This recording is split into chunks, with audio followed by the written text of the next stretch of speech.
Muy buenos días, el tema de hoy es Cristo se hizo pobre. Vamos a leer 2 Corintios 8:9. Porque ya conocéis la gracia de nuestro Señor Jesucristo, que por amor a vosotros se hizo pobre, siendo rico, para que vosotros con su pobreza fueseis enriquecidos. Cristo se hizo pobre. ¿Cómo encontramos en la palabra que el Señor Jesús se bajó de su majestuosidad, de su reino, de su gloria, para venir a habitar en un cuerpo humano? Dice que la palabra de Dios nos enseña que el Señor ya le tenía vestido a Jesús, y vestido era un cuerpo en el cual habitar. Pero como el Señor se despojó de toda su deidad para venir a demostrarnos que podía vivir entre usted y mí. Podía vivir en esta humanidad, podía vivir en este mundo, pero no con las comodidades que nos ofrece el mundo, sino vino a vivir humildemente. Vino y precisamente fue en un pesebre. Nació en un pesebre de la forma más humilde.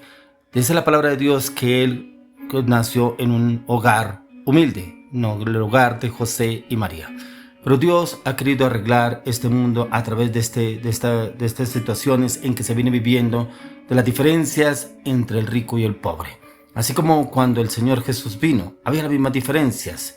Un mundo tan injusto, lleno de desigualdades, por el camino de la pobreza voluntaria, ya que la voluntad del Hijo de Dios, que Él siendo rico se ha hecho pobre por usted y por mí para enriquecernos con su pobreza, ya que la realeza de Cristo emerge con todo su significado más genuino en el Gólgota, cuando Él es clavado en la cruz del Calvario. Él es clavado y toda su humanidad es expuesta, ya que la palabra de Dios nos enseña que Él quedó totalmente desnudo. Su cuerpo fue totalmente ensangrentado, golpeado, flagelado, con los 39 latigazos que le dieron en el cuerpo. Aún su rostro fue totalmente desfigurado.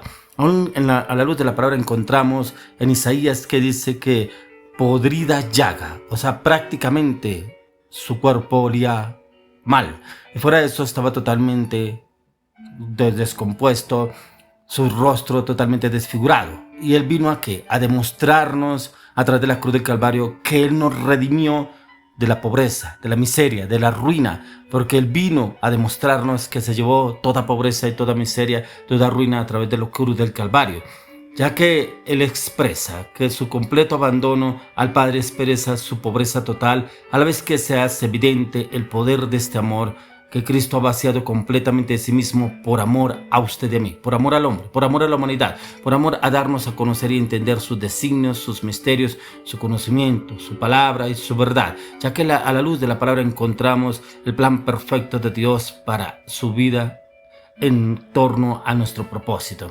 En Filipenses 2, 6 al 8 encontramos: el cual siendo en forma de Dios no estimó el ser igual a Dios como cosa a que aferrarse, sino que se despojó a sí mismo tomando forma de siervo, hecho semejante a los hombres, y estando en la condición de hombre se humilló a sí mismo, haciéndose obediente hasta la muerte y muerte de cruz. Impactante la revelación que Dios le da al apóstol Pablo en esta carta, como le revela, porque es uno de los discípulos de Jesús, que Él no estuvo presente cuando pasó el proceso nuestro Señor Jesucristo. Él se le reveló mucho después a Pablo, pero cómo le revela cómo fue realmente la muerte de Jesucristo.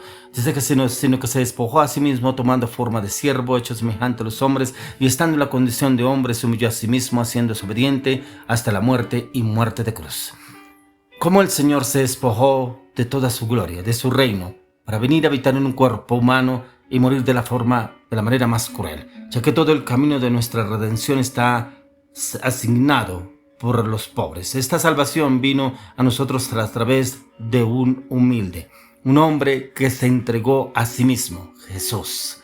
Vino a habitar en un cuerpo humano, pero vino también a demostrarnos que es el Salvador. Y ya que Él nació en un pesebre entre animales, como lo hacían los hijos de los más pobres, ya que fue presentado en el templo junto con 2 pichones, que era la ofrenda de quienes no podían permitirse pagar un cordero, ya que no tenían los recursos para hacerlo, pero podían presentar una ofrenda que fueron prácticamente 2 pichones, ya que el Señor Jesús, Él creció en un lugar sencillo, en un hogar de una familia de trabajadores y con un trabajo hecho por sus manos, el ganarse el pan, ya que Él era prácticamente un artesano, ya que Él trabajaba a través de sus manos, ya que Él obraba a través de sus manos, pero aún así Él también demostró que Él podía también tener su sustento. Pero cuando comenzó a anunciar el reino, lo seguían multitudes de desposeídos.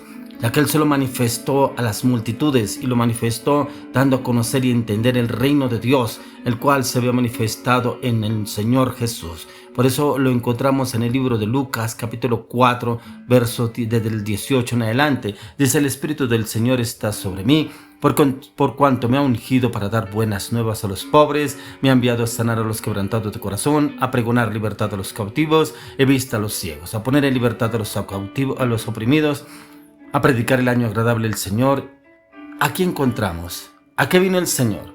A dar las buenas nuevas a los pobres, a los más necesitados, no solamente los pobres en necesidades materiales, sino también a los pobres en espíritu, pero también dar libertad a los cautivos, dar vista a los ciegos, a poner en libertad a los oprimidos. Ya que mire que usted y yo encontramos en el Señor Jesús las riquezas más abundantes que Él quiere darnos a través de su plenitud. Ya que el Padre, al ver la disposición del Señor Jesús por cumplir la obra redentora, dice que Él al morir, dice que Él cumplió su propósito en esta tierra, dice que su muerte fue muerte de cruz. Dice que a raíz de lo que Él padeció, sufrió y vivió en este mundo, dice que fue exaltado hasta lo sumo, que se sentó a la diestra de Dios Padre, pero aún así recibió la gran recompensa. El Señor quiere darnos a usted y a mí la gran recompensa, no solamente en bienes materiales, también quiere darnos la riqueza espiritual, esa riqueza que Él nos enseñó y nos dejó a través de la cruz del Calvario. Pero una pregunta: ¿qué significa para usted la cruz? ¿Qué tiene por entendido la cruz? ¿Será que usted ha tenido la revelación de la cruz del Calvario? Ya que a través de la cruz encontramos la riqueza más grande, que es que el Señor se despojó de toda su gloria para darnos su plenitud, para darnos su sanidad, su santidad, su firmeza, su convicción, su palabra, su verdad, su sobreabundancia, lo que Él ya asignó para usted y a mí en el mundo espiritual, en el reino espiritual, ya ha sido declarado para usted y para mí. Solamente nos corresponde a usted y a mí tomarlo, y es ir a la cruz, despojarnos de toda nuestra humanidad y recibir lo que Él nos da a través de la cruz, esas riquezas abundantes que Él nos da a través de la cruz del Calvario, la cual la podemos recibir, ya que aquí en la palabra nos dice que el Espíritu del Señor está sobre mí, porque cuanto me ha ungido para enviar nuevas buenas a los pobres, y es a los que estaban cargados de dolor, agobiados de pobreza. Les aseguró que Dios los tenía en el centro de su corazón. Es el centro del corazón en el cual el Señor quiere darnos a usted y a mí ese cambio, esa transformación a nuestras vidas, a nuestros corazones, cuando usted y yo realmente recibimos y aceptamos los planes de Dios para nuestras vidas, pero cuando realmente lo buscamos a Él de todo corazón. Ya que en Lucas 6:20 nos dice: y alzando los ojos hacia sus discípulos decía: bienaventurados vosotros los pobres, porque vuestro es el reino de Dios.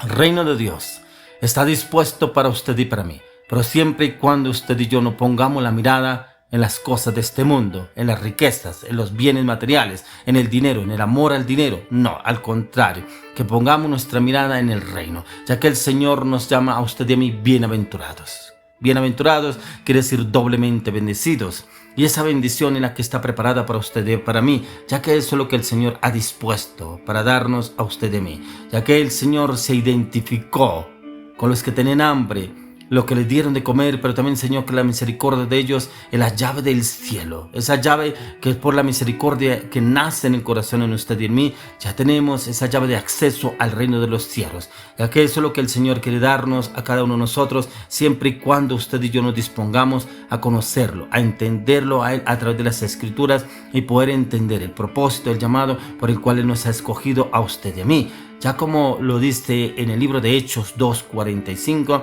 dice: vendían sus propiedades y sus bienes y los repartían a todos según la necesidad de cada uno.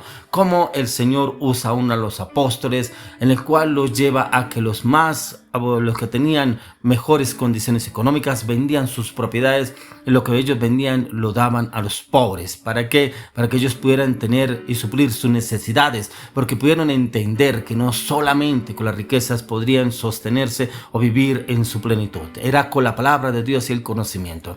Pero hoy le oro, le clamo y le pido al Señor que usted pueda conocer y entender que el Señor Jesucristo se hizo pobre para que usted y yo seamos ricos, ricos en abundancia, ricos en sabiduría, en conocimiento, en entendimiento, en discernimiento, en palabra, en revelación, y poder tener acceso al reino de los cielos a partir de hoy. Le oro y le pido al Señor que usted lo comprenda, lo entienda y lo aplique y lo ejecute en su vida a partir de hoy, en el nombre de Jesús. Amén.